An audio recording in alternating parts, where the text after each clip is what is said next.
Welcome to Cozy Ember Whispers, where stories arrive like soft rain and linger like a warm ember in the dark. Tonight's tale invites you to settle in, listen to the rain, and follow a gentle love story that unfolds in a quiet library and carries you toward restful sleep.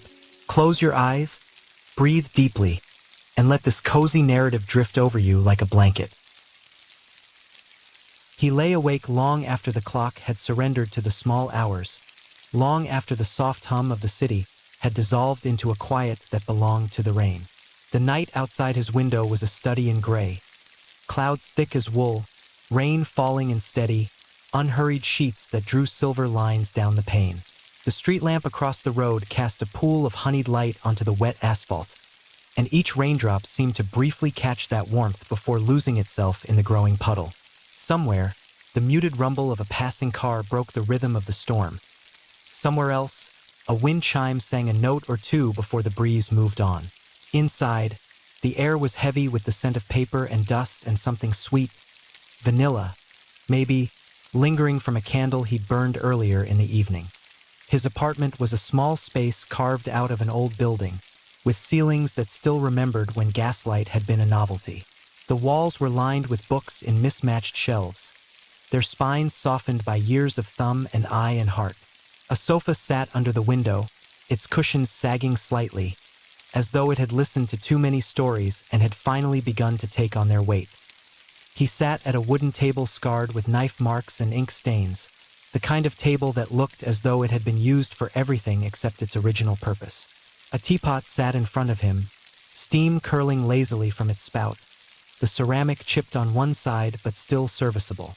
A mug, wide and heavy, waited beside it. Beside the mug, a single photograph lay face up, two hands intertwined over a weathered table, fingers interlaced as naturally as if they had been created that way. He breathed in and out, slowly, listening to the rain. He had always loved rain. He loved the way it made the world feel smaller, more intimate, as if every sound beyond his own walls was held at bay by the soft percussion against glass. Rain had a way of making time itself seem slower, as though each drop was its own minute, each ripple on the puddles outside a thin line that marked the passing of thoughts. He had grown up in places where rain meant growth, harvest, life, and he had grown older in a city where rain meant a temporary pause in the constant hum. He had fallen in love under rain once, the soft, unexpected kind that had sent people rushing for shelter and had left him alone with someone who didn't mind getting wet. Tonight, the rain felt different. It felt like memory, like all the nights that had led to this one. He wrapped his hands around the mug, feeling the warmth seep into his palms, and let his mind wander. There were days when he felt as though his thoughts were small birds skittering across a pond, barely touching the surface. There were other days when they were stones sinking without a trace. Tonight, they were something between, rippling out as they went, leaving circles that overlapped and blurred into each other. He thought of her. It was not a specific memory that came to him first, but a feeling, an ache at the base of his throat that he had not yet learned to soothe. He closed his eyes and saw the way her eyelashes had caught the sunlight that one morning on the balcony. He heard the way she had said his name when she thought no one else could hear. He thought of the way she had loved old stories, the way she had believed that life itself was a series of interlocking tales, some completed, some left open, all with beginnings that always felt smaller than the endings they led to. He had never told her that he often imagined his life as a book on a shelf, pages worn thin by hands other than his own. He poured the tea, watching the amber liquid swirl and rise in the mug. The steam fogged his glasses, and he removed them, placing them carefully on the table. Without the clarity of lenses, the world blurred into softness, edges melting into one another. He drank, feeling the warmth travel through his chest, loosening something he hadn't realized was tight. Tea was a ritual for him, a way of marking moments. He drank tea to start the day, tea to end it, tea when he needed to think, tea when he needed to stop thinking. Tea had been something they'd shared without meaning to. It had been there the first time she'd stepped into his apartment, rain-soaked and laughing, and it had been there the last time she'd sat at this table, fingers circling the rim of her mug, leaving a print he had never wiped away. The clock above the stove ticked steadily, and he let each click be a word he might have said and didn't. He thought of the weeks after she had left, how he had filled his days with noise to drown out the quiet. He thought of the nights when he had gone to bed before the sun had set, hoping that sleep would come like a wave and carry him away before his mind could start counting the reasons he missed her. Sleep, though, had become a fickle companion. It visited when he was least prepared and stayed away when he needed it most. Instead, he'd found himself in the company of ghosts, memories and imagined conversations and possibilities that never materialized. On the table, beneath the edge of the photograph, a small envelope rested. He hadn't noticed it when he'd sat down. It was thin, no thicker than 3 sheets of paper, the paper itself yellowing slightly.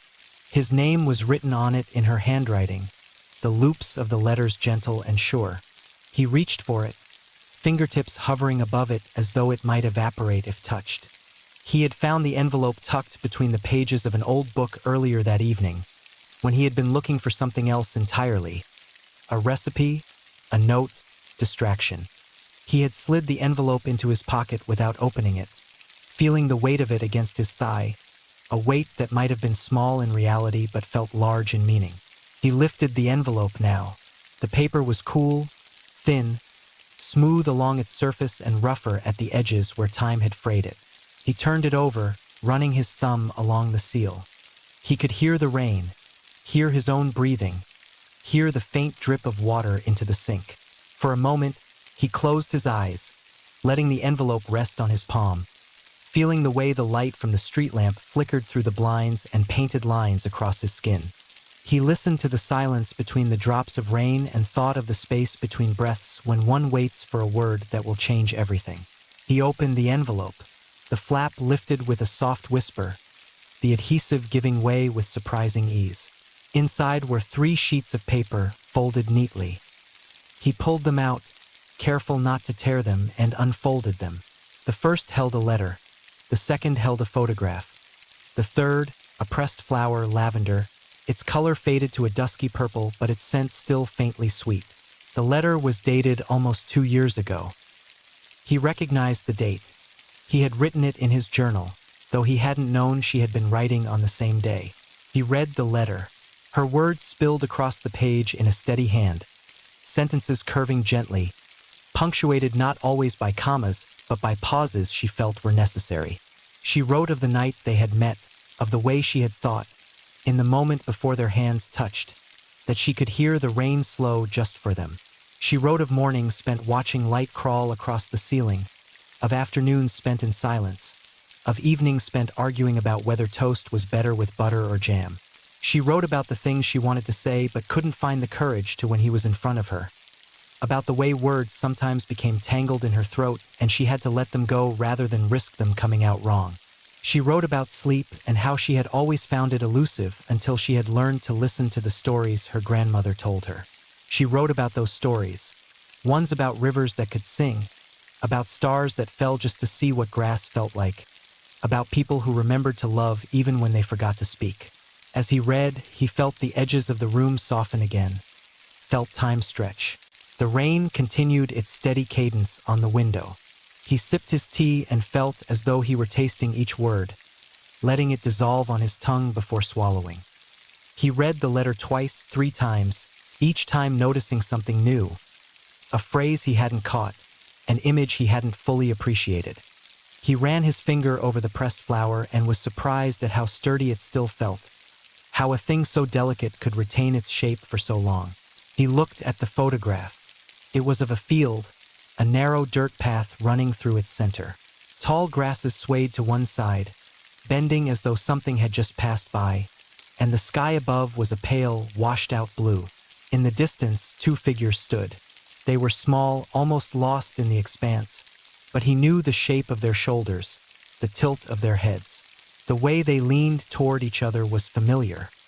He couldn't remember taking the photograph, but he could remember the day, the way the wind had carried the scent of wildflowers, the way the sun had felt on his skin, the way she had laughed when he'd picked a daisy and tucked it behind her ear. He had taken the photograph after all. He had simply forgotten. Or perhaps, he thought, he had chosen to forget and remembered at the same moment this photograph had appeared.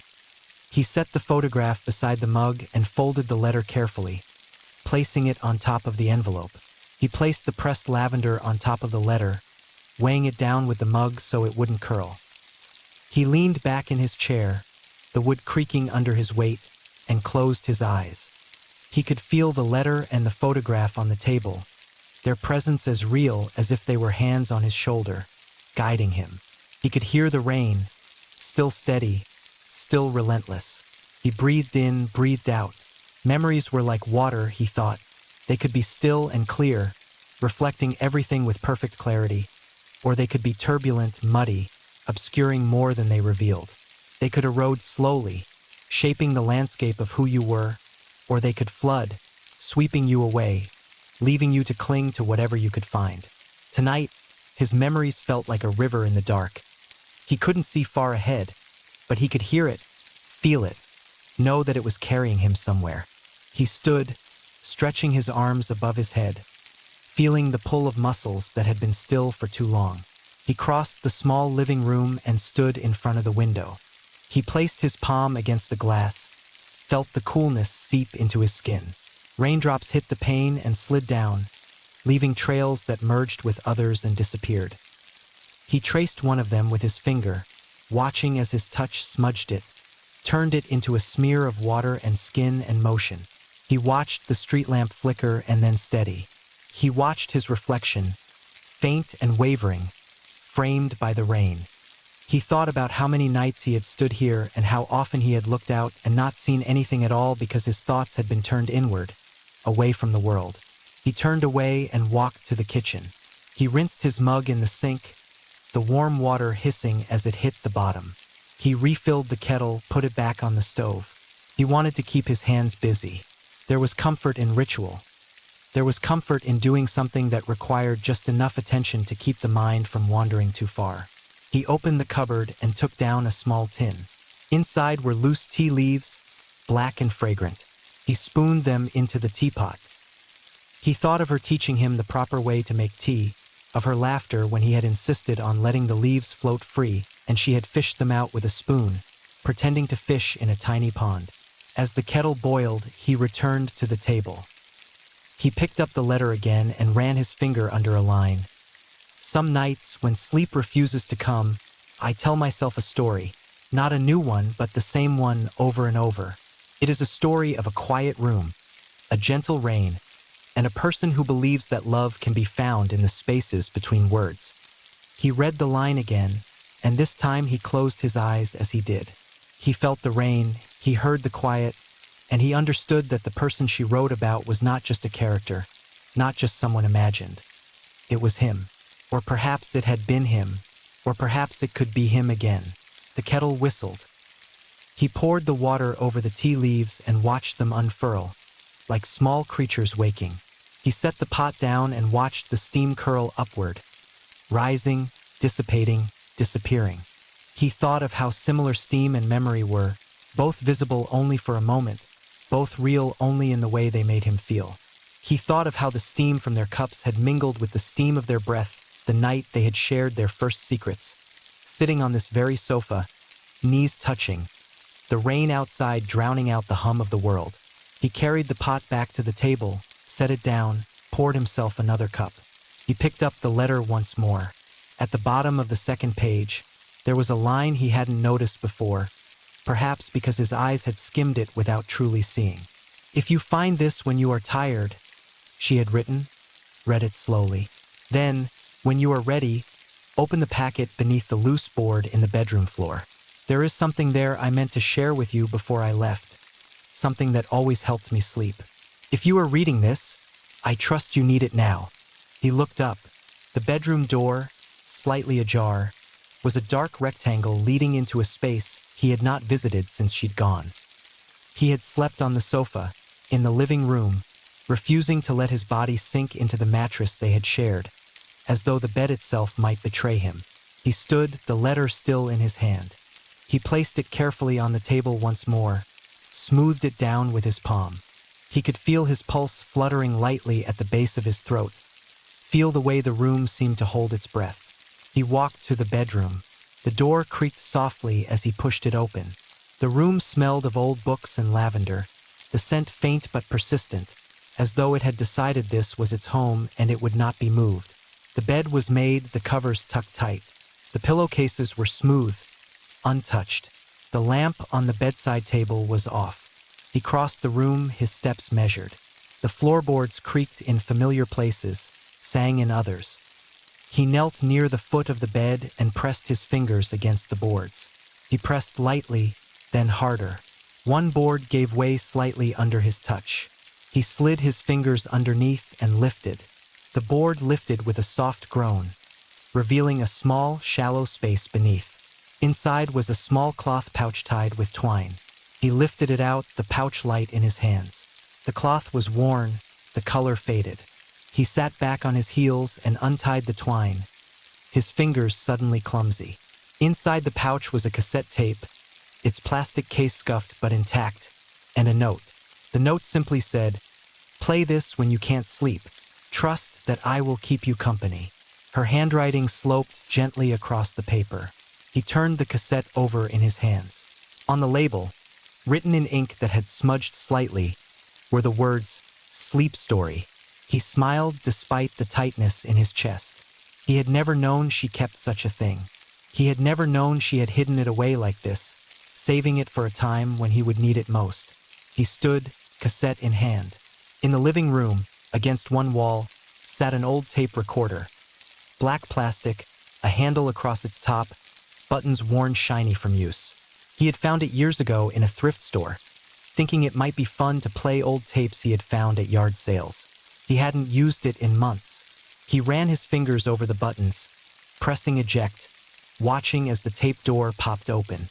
He placed the cassette inside and closed the door with a soft click. He pressed play. The tape spun, humming softly. He heard her voice, not the voice of a memory, but the actual sound, recorded, preserved. It was a shock, like a sudden gust of warm air in winter. He sat down on the sofa, his legs suddenly weak. Her voice filled, the room soft and steady. "If you are listening to this," she said, "you cannot sleep, and I want to tell you a story. It is not a story about us, exactly, but it is a story that saved me once, and maybe it will save you now." Her voice was slightly muffled by the tape, but the cadence was unmistakable. She paused, and he heard the soft rustle of paper, perhaps, or the shift of her clothing. "Close your eyes," she said, "and listen." He closed his eyes. He let the sound of her voice wash over him. The rain continued to fall outside, soft now, almost a drizzle. The room seemed warmer. He felt the weight of the day slip off his shoulders, felt his muscles relax, felt the edges of his thoughts blur. He listened as she began her story, her words painting images that unfurled behind his eyelids like a slow, gentle movie. He listened to the rhythm of her breathing, the slight hitch when she turned a page, the softness when she said his name. As the story began, as her voice drew him into a world that felt both new and familiar, he let go. He felt himself drifting, carried by her words, by the sound of rain, by the warmth of tea in his belly, by the feel of the letter and the photograph and the pressed lavender on the table behind him. He felt the tension that had held him upright melt away. He felt, for the first time in a long time, the possibility of sleep not as an absence, not as a void, but as a gentle hand taking his and leading him somewhere safe. He breathed in, breathed out, and knew that he was exactly where he needed to be.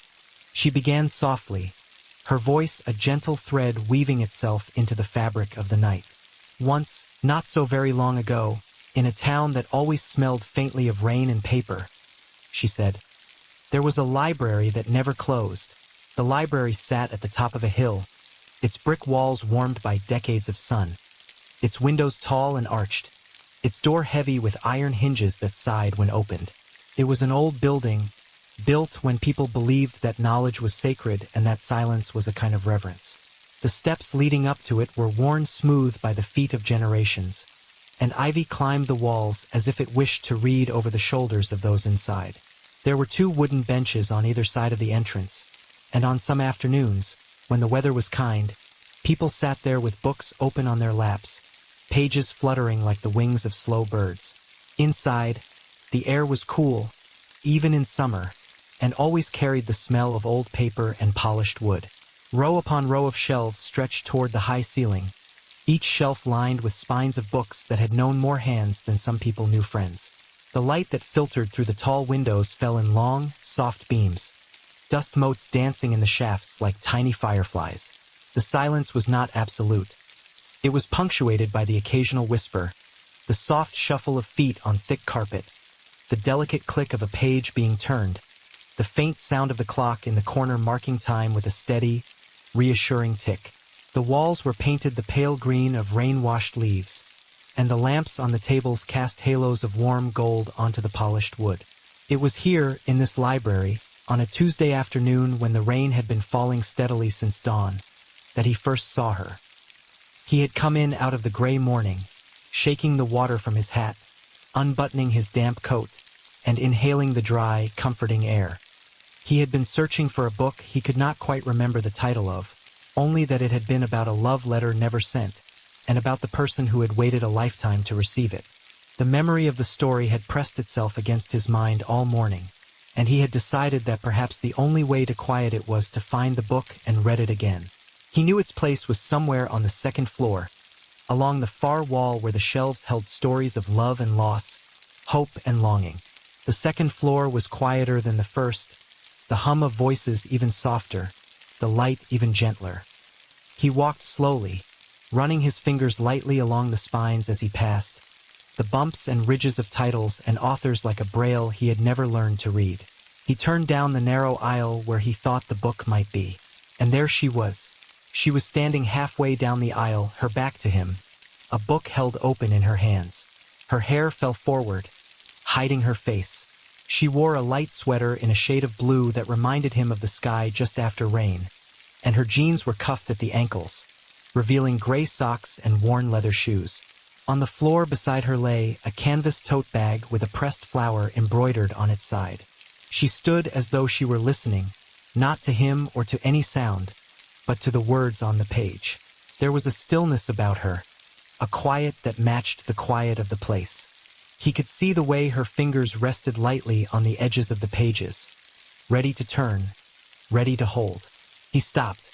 He did not want to break the moment, did not want the sound of his footsteps to intrude on whatever was happening.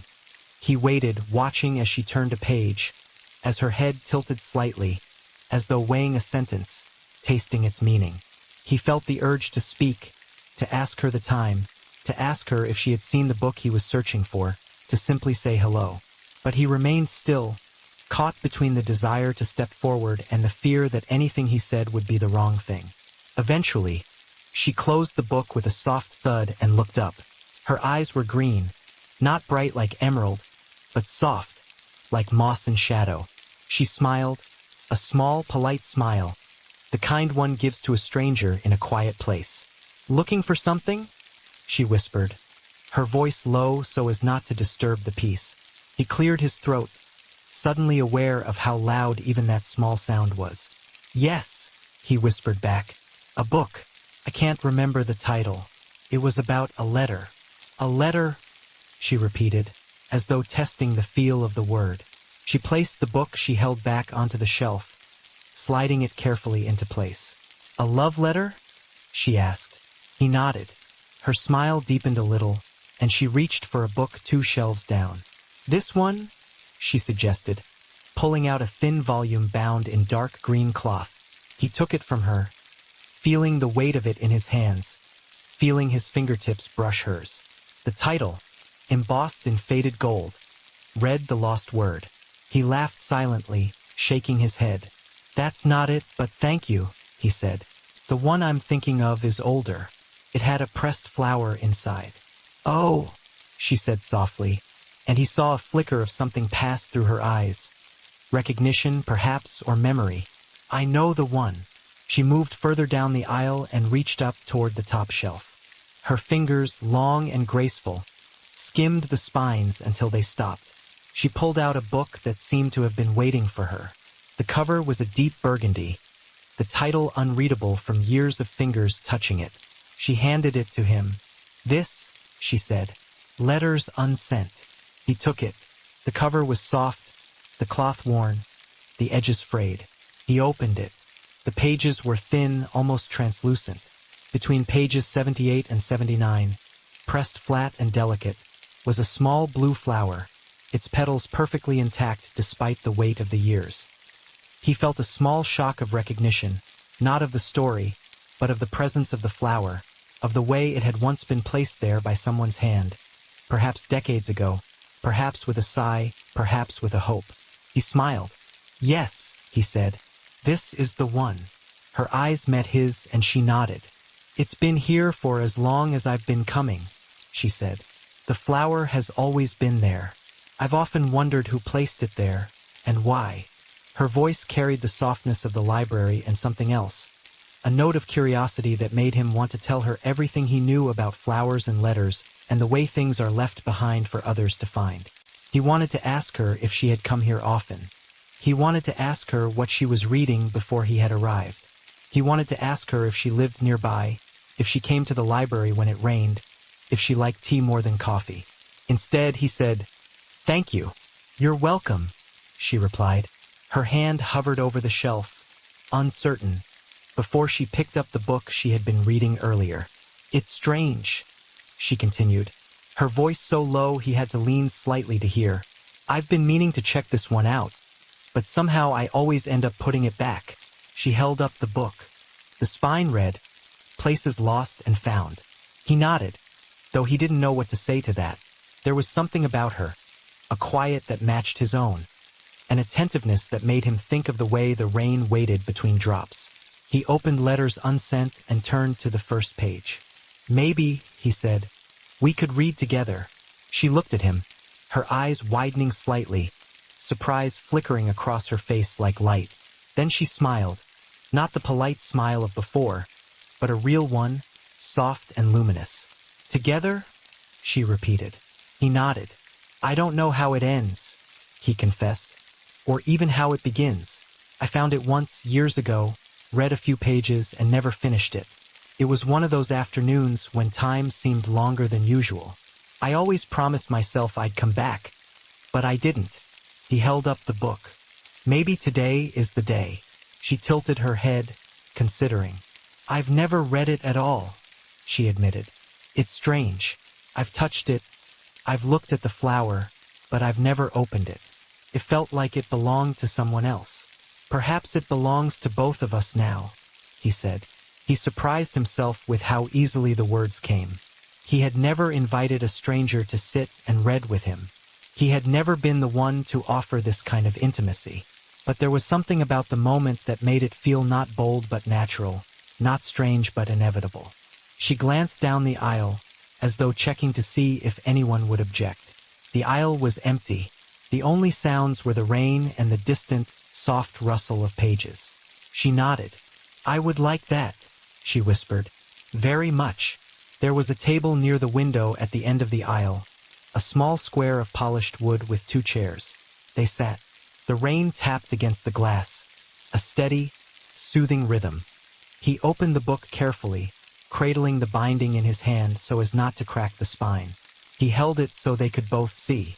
Her shoulder brushed his as she leaned in slightly, and the warmth of that brief contact surprised him, made his heart beat a little quicker. He began to read aloud, his voice low and slow, matching the tempo of the rain. The story was simple. It was about a man who wrote letters to a woman he had loved for many years. He wrote them every day, not knowing where to send them, hoping one day she would find them. The letters were filled with small details. How the light fell on the kitchen table in the morning, the sound of her laughter he still heard in the house, the way his hands felt empty when he didn't have hers to hold. There were letters about the first day they met, letters about the day she left, letters about the days he cooked her favorite meal even though she wasn't there to eat it. Each letter was a thread, and together they wove a life. As he read, the woman beside him listened, her eyes moving over the words. He could feel her breath, slow and even. He read the first letter, then the second, then the third. The letters were dated. They spanned years. He felt time stretch and compress as he read, felt the weight of days turning into months, months into years.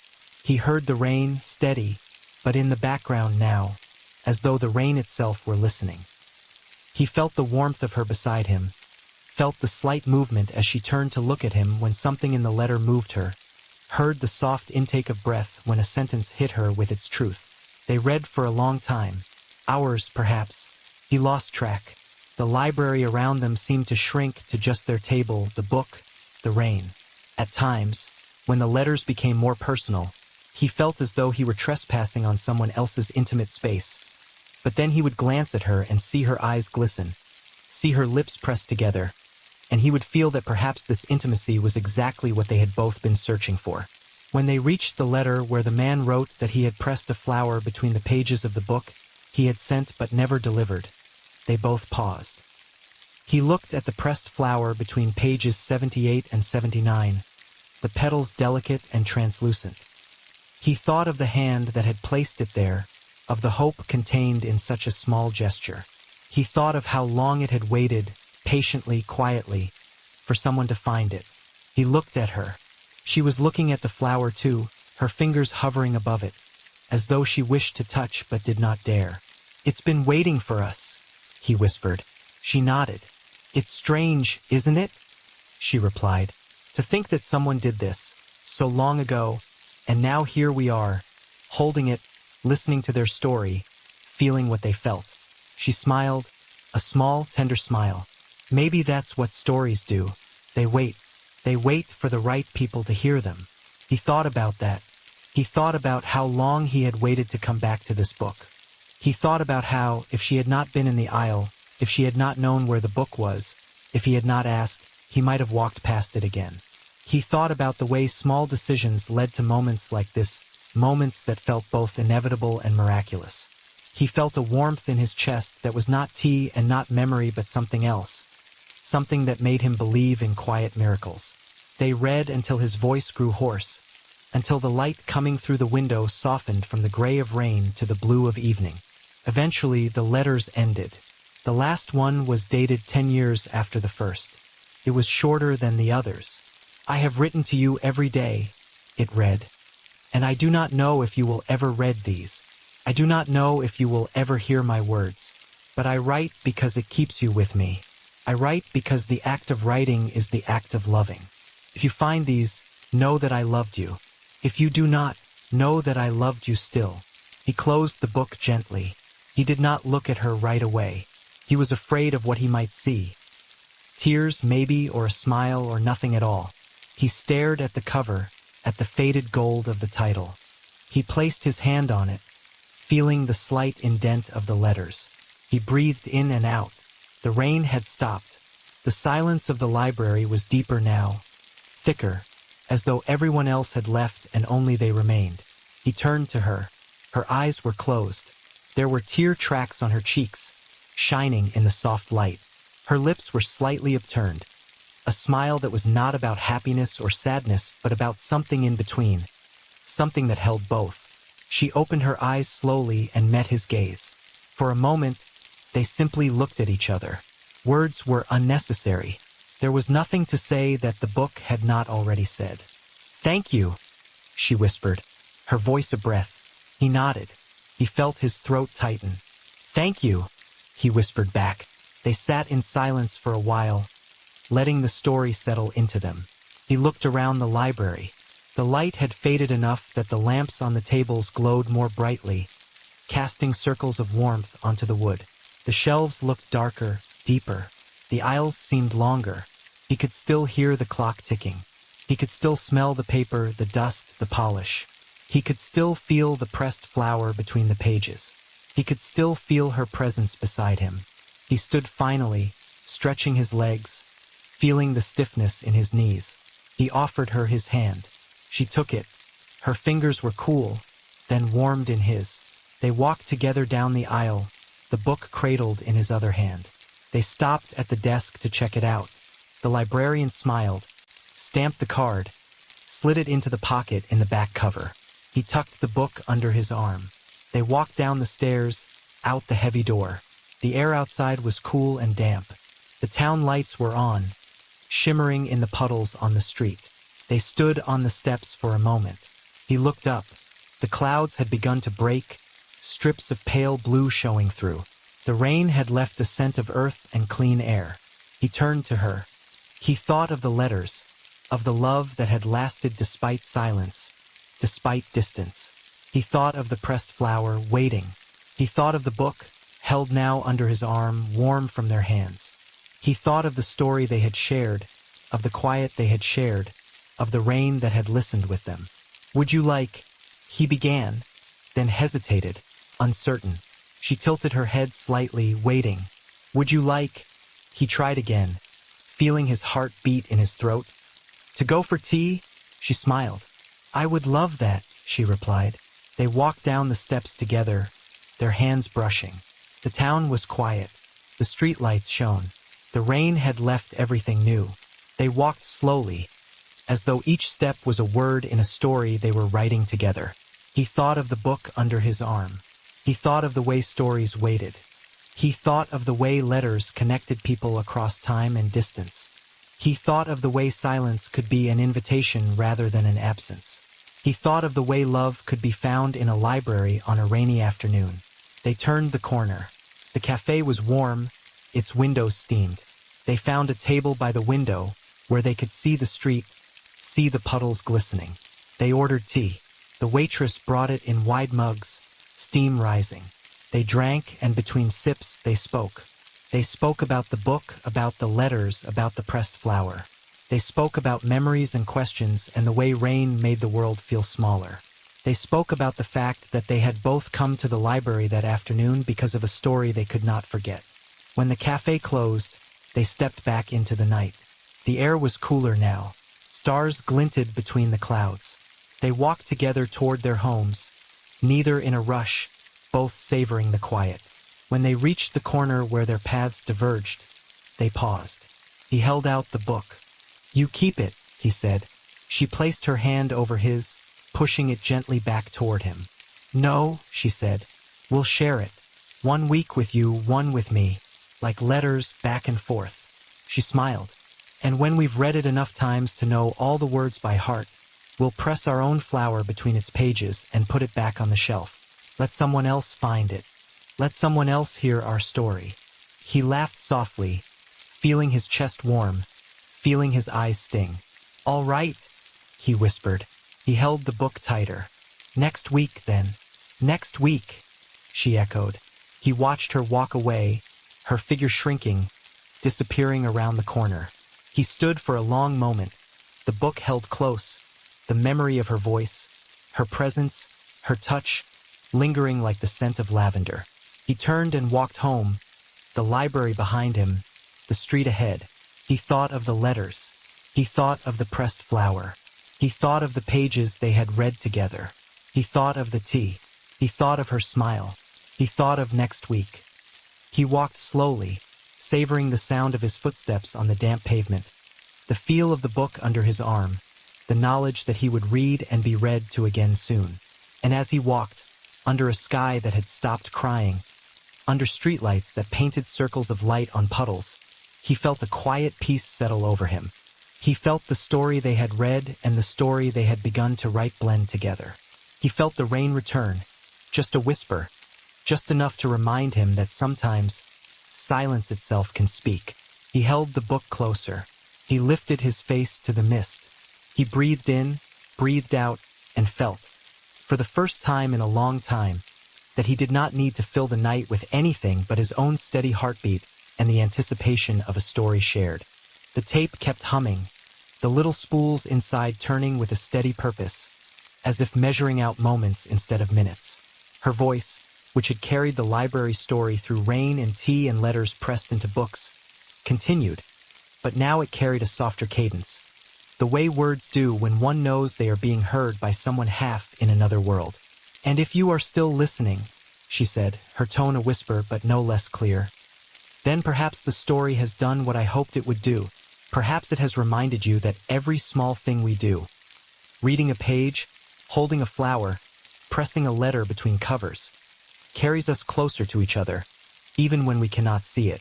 He lay on the sofa, his head tilted toward the speaker, eyes half closed, breath even. His hands rested lightly on his chest, fingers curled inwards. The book lay on the table, its cover still warm from the light, the pressed flower between pages 78 and 79 safe and silent. The rain had slowed to a mist that clung to the window pane, small droplets connecting like delicate veins. The room was dimmer now. He had not turned on the lamp. The only light came from the street outside, flickering softly as cars passed, and the thin glow of the tape recorder's single red LED. "Do you remember?" she continued. "The night we sat in the dark, the power out because of the storm, and we told each other stories until the candles burned out? You said stories were like boats. They carry us across unknown water. They keep us afloat when we feel we might drown. I did not understand then how true that was. But tonight I hope you do. I hope this story carries you." He smiled without realizing. He remembered that night. They had sat here on this very sofa, the rain much like tonight, heavy and relentless. The candles had cast soft shadows, and they had talked until their voices grew hoarse, their words blending with the flicker of flame and the drum of water against glass. He had compared stories to boats, laughing at his own metaphor, and she had pressed her foot against his, agreeing and adding that she always imagined stories as blankets, warm and woven, something to wrap around when the world seemed cold. He had watched the candlelight dance in her eyes, had felt the warmth of her laughter in his chest. "I recorded this," she said, and he could hear the smile in her voice, "because I couldn't always be there to tell you a story when you needed one. I know how your mind works. It goes in circles like mine, catches on details like the way rain sounds on the roof, and it cannot let them go. And sometimes, when you cannot sleep, you fill the silence with worries. So I wanted to be there, to fill the silence with something else, something kind." He felt tears prick behind his eyes. He blinked, let them fall. They moved down his temples, into his hair, unnoticed except for the warmth they left behind. He swallowed. "You are here," he whispered, though his voice was lost in the sound of her recorded one. He moved his hands slightly, as if reaching for hers, though he knew there was only the pillow. "Close your eyes," she said. "Listen to the rain. Can you hear it? If not, imagine it. Let it be the sound of the pages turning. Imagine the library. Imagine the dust motes dancing in the light. Imagine the warm wood beneath your fingers. Imagine the smell of old paper. Imagine the sound of someone you love breathing beside you. Let that be your anchor. Let that be your sleep story." He closed his eyes fully, no longer fighting the heaviness in his lids. He listened. He could hear the rain, yes, and he could hear her voice, tinny but familiar. He could hear the hum of the tape recorder. He could hear his own breath, steady and slow. He could hear the ticking of the clock in the kitchen. Each sound became a thread. He gathered them, felt them weave together, felt them wrap around him like the blanket she had once described stories to be. "You always loved the sound of rain," she said, "and I loved watching you listen to it. You would tilt your head slightly, as if trying to catch each drop. It was the same face you made when you were reading, that little furrow between your eyes. I knew then that you were somewhere else, some quiet place inside yourself. I never wanted to disturb you there. I only wanted to wait until you invited me in." Her voice paused. He could imagine her smiling softly into the microphone, the way she always did when she spoke about him. He could imagine her sitting at the table, pressing the record button, setting the letter in front of her, speaking into the air as though speaking to him. He could imagine her pausing, perhaps taking a sip of tea, perhaps pressing the bridge of her nose as she searched for the right words.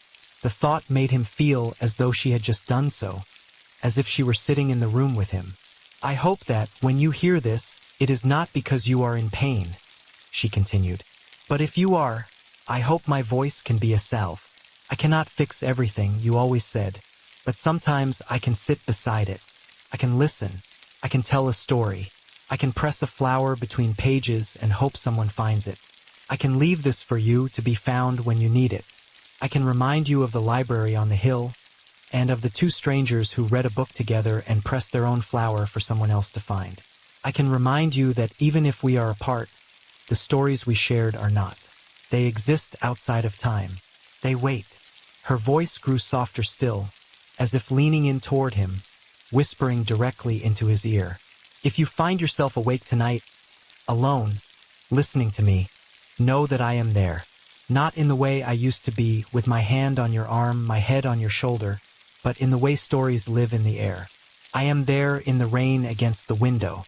I am there in the smell of tea. I am there in the book on the table. I am there in the pressed flower. I am there in the way you remember the library. I am there because I loved you, and love doesn't leave. It changes, it moves, but it doesn't leave. The tape clicked, a tiny sound, as it changed sides. There was a brief silence, a static-filled gap, and then her voice returned, as if she had only stepped away to turn a page. Do you remember the lavender we picked on the way back from the market? She asked. We pressed it in a book and forgot which one. And for months afterwards, every time we opened a book, the faint scent of lavender came out, even in books we had never read together. It was like a small surprise, a reminder that something beautiful had been placed there, even if we had forgotten where. He smiled at the memory. They had laughed about it at the time, every book opening with the expectation of lavender. It had become a game, and when they had finally found the pressed lavender, nestled between a cookbook and a plant guide, they had decided to leave it there, as if the lavender had chosen that spot, that book, that story.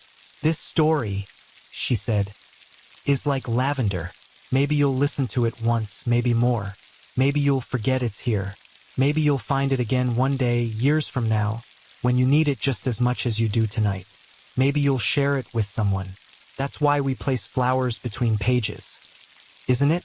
To leave something of ourselves, to share what we loved, to trust that someone will need it when they find it. He felt his body sink deeper into the sofa. His shoulders loosened, his breath slowed.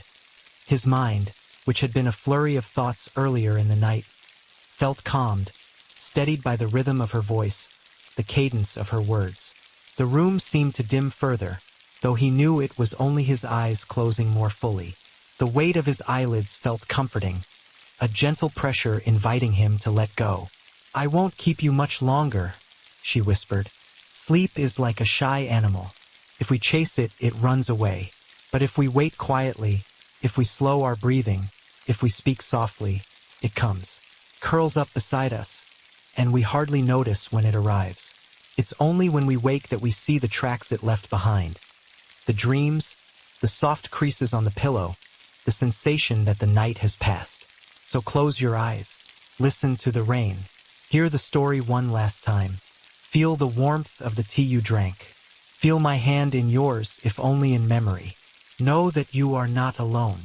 Her voice faded slightly, not because the recording was failing, but because she was drawing back, giving space for silence to arrive. He could still hear her breathing, faint and steady. He could still hear the rain, now reduced to occasional drops. He could hear his own heartbeat, feel it in his chest, feel it in his throat. He felt his muscles go slack, one by one, as though an invisible hand were smoothing them, coaxing them to release their tension. He felt his jaw unclench. He felt his brow soften. He felt the corners of his mouth turn up ever so slightly. The letters in the book were never sent, she said, her voice soft as a sigh. But someone found them. They were read. They were felt.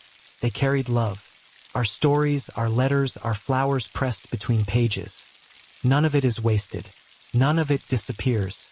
It waits, like a library on a hill, quiet and patient. It waits for the right hands. It waits for the right time. It waits for sleep. He drifted then, not abruptly, not in a way he noticed immediately, but gradually, like sinking into a warm bath. His mind floated between her words and the images they conjured. He saw the library again, but not with the sharp detail of the afternoon. It was fuzzier, edges soft, colors muted. He saw the two figures reading at the table. He saw the book. He saw the flower. He saw her eyes in the dim light, green like moss. He saw the pressed lavender. He saw the rain outside turning to mist. He felt the warmth of the tea. He felt her hand on his arm, though he knew it was only memory. He felt the weight of the blanket she had once described stories to be. He felt it wrap around him. "If you wake and the night is still," she whispered, "don't be afraid. The story will still be here. The rain will still be here. The library will still be here. I will still be here. Close your eyes. Breathe. Listen.